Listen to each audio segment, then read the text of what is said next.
অনেক দিনের ইচ্ছে ছিল কক্সবাজার গিয়ে প্যারাসেলিং করব, অবশেষে সেই ইচ্ছেটাও পূরণ করে নিলাম এবার।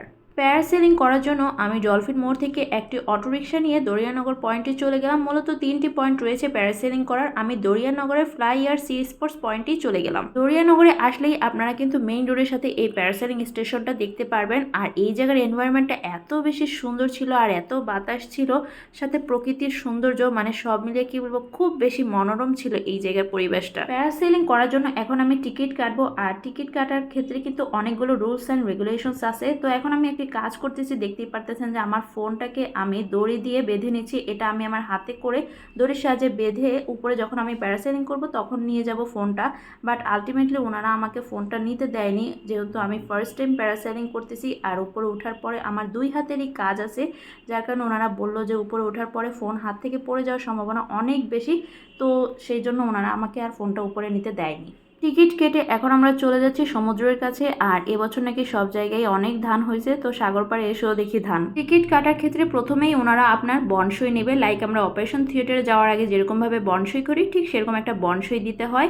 দেন হচ্ছে এখানে টিকিটের ক্ষেত্রে দুটো প্যাকেজ রয়েছে, একটা হচ্ছে স্ট্যান্ডার্ড প্যাকেজ যেটার প্রাইস 2000 টাকা, আর একটা হচ্ছে সুপার ফান প্যাকেজ যেটার প্রাইস 2500 টাকা। স্ট্যান্ডার্ড প্যাকেজে আপনাকে শুধু সমুদ্রের 2-3 কিলোমিটার এলাকা জুড়ে আকাশের উপরেই ঘুরিয়ে নিয়ে আসবে। আর সুপার ফান প্যাকেজটার জন্য কিন্তু অনেক সাহসের প্রয়োজন। সুপার ফান প্যাকেজটার ক্ষেত্রে আপনাকে সমুদ্রের উপরে ঘোরানোর পাশাপাশি মানে আকাশের উপরেও ঘোরাবে, সাথে একবার সমুদ্রের মাঝখানে পানিতে পা টাচ করে আবার উপরে উঠায় ফেলবে। আমি যেহেতু স্ট্যান্ডার্ড প্যাকেজ নিয়েছি, তো এরপরে অবশ্য আমার একটু আফসোসও হয়েছিল কেন আমি সুপার ফান প্যাকেজটা নিলাম না, যেটাতে সমুদ্রের মাঝখানে নামায় পানি টাচ করে নিয়ে আসে। তো যাই হোক, যা হয়েছে সব কিছুর জন্য আলহামদুলিল্লাহ। আর এখন আমি চলে আসছি একদম প্যারাসেলিং পয়েন্টে, যেখান থেকে আমাকে আকাশে উড়ানো হবে। এইখানে এসে আমার অবশ্য একটু ভয় করতেছিল, তখন আমি আবার মাপসাপ চেয়ে এনেছিলাম সবার থেকে। অ্যান্ড স্পেশালি লাইফ জ্যাকেট পরার পরও আরও অনেক বেশি ভয় লাগতেছিল। বাংলাদেশে 12 বছর ধরে প্যারাসেলিং হয়ে থাকে এই কক্সবাজারে, এবং 12 বছরে তেমন কোনো বড় ধরনের দুর্ঘটনা হয়নি আমার জানা মতে, আমি যতটুকু ইউটিউব গুগল নেট সার্চ করে দেখেছি। এইখানে বাহিরের দেশ থেকে দক্ষ ইনস্ট্রাক্টর দ্বারাই এই প্যারাসেলিংটা পরিচালনা করা হয়। তো এইখানে ওনারা আমাকে সব কিছু বুঝিয়ে দিচ্ছিলেন, উপরে ওঠার পরে আমার কি কি কাজ আছে এবং ল্যান্ডিংয়ের সময় আমার কি কি কাজ আছে সব কিছু আমাকে বুঝিয়ে দিচ্ছিলেন। এখানে মূলত কিন্তু ল্যান্ডিংটাই সবচেয়ে বেশি ইম্পর্টেন্ট, কেননা ল্যান্ডিংটা যদি আপনি সুন্দরভাবে না করতে পারেন তাহলে কিন্তু দুর্ঘটনা ঘটে যেতে পারে।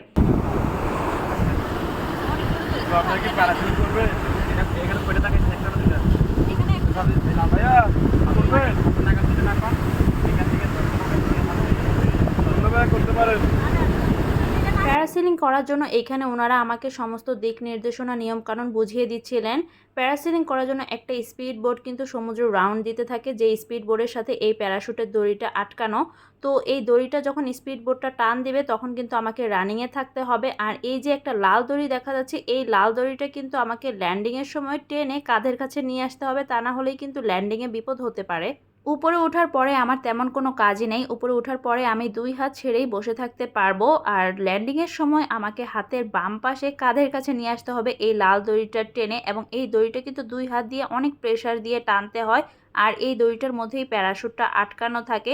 এই দড়িটা যদি আমি হাতের বাম সাইডে টেনে না নিয়ে আসতে পারি তাহলেই কিন্তু আমি পানিতে ল্যান্ড করব, সেফটি ল্যান্ডিং হবে না। তো ফাইনালি শুরু হতে যাচ্ছে আমার আকাশে উড়ে সমুদ্র যাত্রা। আর এই সময়টা আমি সত্যি অনেক বেশি ভয় পাচ্ছিলাম যে আমি আসলেই সঠিকভাবে প্যারাসেলিংটা করে আবার ফিরে আসতে পারবো কিনা।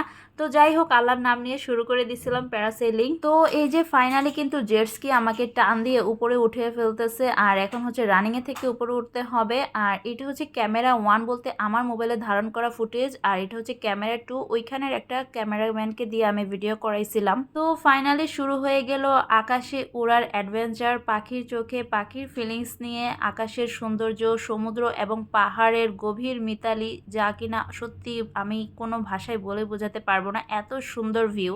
কিছু সময়ের জন্য মনে হচ্ছিল আমি পাখি হয়ে গিয়েছি। আর ঠিক এই মুহূর্তে আমি সমুদ্র থেকে 700 ফিট উচ্চতায় অবস্থান করতেছি। আর ওই যে দেখা যাচ্ছে স্পিড বোট, এই স্পিড বোটটাই কিন্তু আমাকে কন্ট্রোল করতেছে। উপরে ওঠার পরে মনে ভয় না রেখে যদি সমুদ্র এবং পাহাড়ের সৌন্দর্যটা উপভোগ করা যায় তাহলে কিন্তু ভয়টা একদমই লাগে না। আর যত উপরে উঠে ততই কিন্তু ভয়টা কমতে থাকে, কেননা ওরা উপরে উঠানোর পরে কিন্তু কয়েকটা স্টেপে উপরে উঠায় নামায়, উপরে উঠায় নামায়, তো সেই মুহূর্তে একটু ভয় কাজ করে। উপরে ওঠানোর পরে প্রথম 30 সেকেন্ডে ওরা কয়েকটা স্টেপে নিচে নামায়, তখন একটু ভয় কাজ করে। বাট পুরো রাইডটা কিন্তু মাত্র 4 মিনিটে, যেটা কিনা আমার প্রাইস হিসেবে খুবই কম মনে হয়েছে। আমি 5 থেকে 6 মিনিট আশা করছিলাম। উপরে ওঠার পরে নিচের দিকে তাকালে সমুদ্রটাকে অনেক বেশি শান্ত মনে হয়, আর সব কিছুই পিঁপড়ার মতো লাগে দেখতে। আর চারপাশের সৌন্দর্য কি আর বলবো, এক পাশে সমুদ্র, আরেক পাশে পাহাড়, আর মাঝখানে মেরিন ড্রাইভ, সব মিলিয়ে অসাধারণ একটা অনুভূতি ছিল। রিস্ক না নিলে আসলে জীবনে অ্যাডভেঞ্চার করা যায় না, আর অ্যাডভেঞ্চার করতে হলে রিস্ক নিতেই হবে। যারা কিনা অ্যাডভেঞ্চার পছন্দ করেন তারা একবার হলেও এই প্যারাসেলিংটা করবেন। প্যারাসেলিং করার ক্ষেত্রে কিন্তু ওয়েদারটা অনেক ইম্পর্টেন্ট, কেননা যদি অনেক বেশি বাতাস থাকে তাহলে কিন্তু প্যারাসেলিং করা যায় না। আর এই জায়গায় কিন্তু মূলত পানি টাচ করাইতো। যদি আমি সুপার ফান প্যাকেজটা নিতাম তাহলে সমুদ্রের মাঝখানে এখানে আমাকে নামায় পানি টাচ করায় আবার উপরে উঠে ফেলতো। এবার আসি প্যারাসেলিং করার জন্য কী কী লিমিটেশনস রয়েছে। প্যারাসেলিং করার জন্য আপনাকে প্রথমেই ফিজিক্যালি অ্যান্ড মেন্টালি ফিট থাকতে হবে। কোনো রকম ইনজিউর্ড থাকা যাবে না, হাইট ফোবিয়া থাকা যাবে না, উচ্চতা ভীতি, প্রেশার কিংবা হার্ট দুর্বল, ভয় বেশি, সাহস কম, এগুলো থাকা যাবে না। প্যারাসেলিংয়ের ক্ষেত্রে দুর্ঘটনা খুবই কম হয়ে থাকে, তবে অনেক সময় এভাবেও দুর্ঘটনা হয়ে থাকে যদি জেলেরা ডুবোজাল ফেলে রাখে সাগরে, এবং সেই ডুবোজালের সাথে যদি স্পিড বোটের ইঞ্জিন লেগে যায়, তখন দেখা যায় আপনি ডিরেক্ট পানিতে ল্যান্ড করবেন, মানে পানিতে পড়ে যাবেন, এবং পানিতে পড়ে গেলে সাথে সাথেই কিন্তু সেই স্পিড বোটটা রেস্কিউ টিম হিসেবে আপনার কাছে চলে আসবে এবং আপনাকে উদ্ধার করবে। আর আপনার গায়ে কিন্তু লাইফ জ্যাকেট থাকবেই, তো ভয়ের কিছু নেই।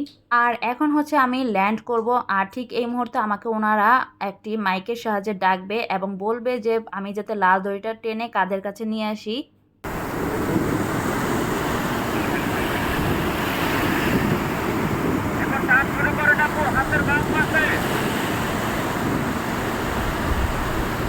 দুই হাতে ধরে টানে রাখো।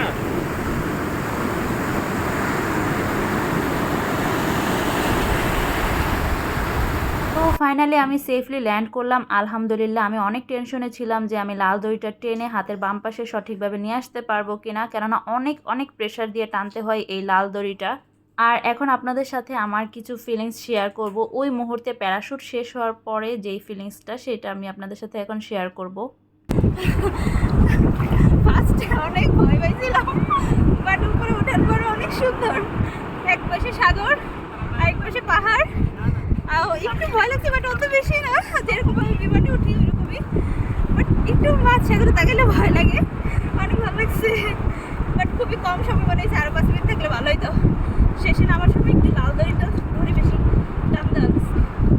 তো এই ছিল আমার প্যারাসেলিংয়ের এক্সপেরিয়েন্স। কেমন ছিল আমার প্যারাসেলিং জার্নি সেটা আপনাদের সাথে শেয়ার করলাম। আর এখন আমি আপনাদেরকে যেই ফুটেজটা দেখাচ্ছি, এটা হচ্ছে আমি ওইখানের একটা ক্যামেরাম্যান দিয়ে করাইছিলাম এই ভিডিওটা, সেটা আপনাদের সাথে শেয়ার করতেছি এবং এখানে আমি কিছু কথা বলতেছি আপনাদেরকে।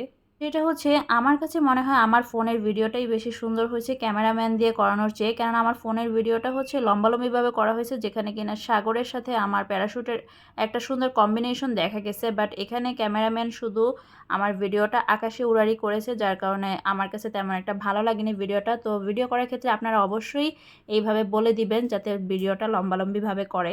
আর এখানে রিসানের বাবাকে অনেক অনেক থ্যাঙ্কস, কেননা আমার ক্যামেরা ওয়ানে ধারণ করা যেই ভিডিওটা আমার মোবাইলে ধারণ করা, তো সেটি কিন্তু রিসানের বাবা রিসানকে এক হাতে কোলে নিয়ে আরেক হাতে ভিডিওটা ধারণ করছিল।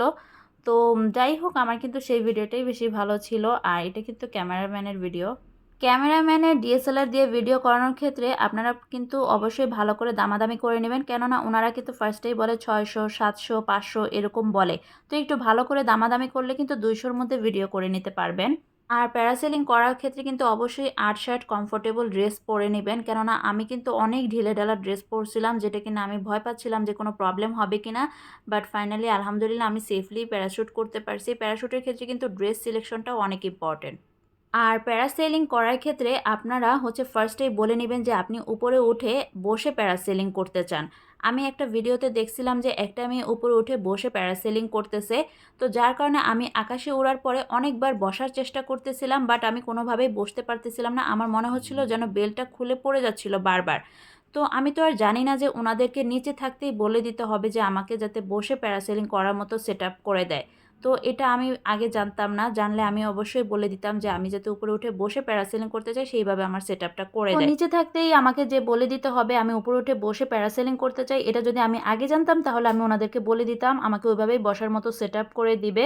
তো যার কারণে আমি উপরে উঠে অনেকবার বসার চেষ্টা করলেও বসতে পারিনি। আর এই মুহূর্তে দেখেন অনেক বেশি সুন্দর ছিল এই ভিউটা, পাহাড়ের ভিউয়ের সাথে আমার প্যারাশুটের ল্যান্ডিংয়ের ভিউটা অনেক সুন্দর ছিল। তো ফাইনালি এটাই বলবো যে যারা অ্যাডভেঞ্চার পছন্দ করেন, যাদের একটু সাহস বেশি, তারা এই প্যারাসেলিংটা ট্রাই করতে পারেন। আমার কাছে মনে হয় এটা once in a lifetime adventure হিসেবে ঠিক আছে। আমি তো সেকেন্ড টাইম আর করবো না, কেননা এটা অনেক বেশি রিস্কি বাট অনেক বেশি এনজয়েবলও। প্যারাসেলিং করার জন্য আমার কাছে দরিয়ানগর পয়েন্টটাই সবচেয়ে বেশি সেফ মনে হয়েছে। আর দরিয়ানগরের সমুদ্রের পানিটাও অনেক বেশি সুন্দর লাগছে আমার কাছে, সবুজাভ নীল ছিল। আর হ্যাঁ, প্যারাসেলিং করার সময় ওনারা যখন আপনাকে ইনস্ট্রাকশন দিবে তখন কিন্তু অনেক তাড়াহুড়া করে উপরে উঠায় দেয়। তখন আপনি একটু সময় নিয়ে ভালো করে জেনে বুঝে শুনে তারপরে আকাশে ওড়ার অ্যাডভেঞ্চার শুরু করবেন।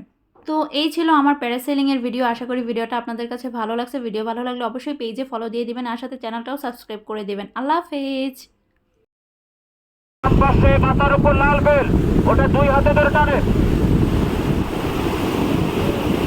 ওটা 2 হাতে ধরে টানেন, 2 হাতে টানেন। আপনি কই ধরছেন লাল কই, আপনি কই?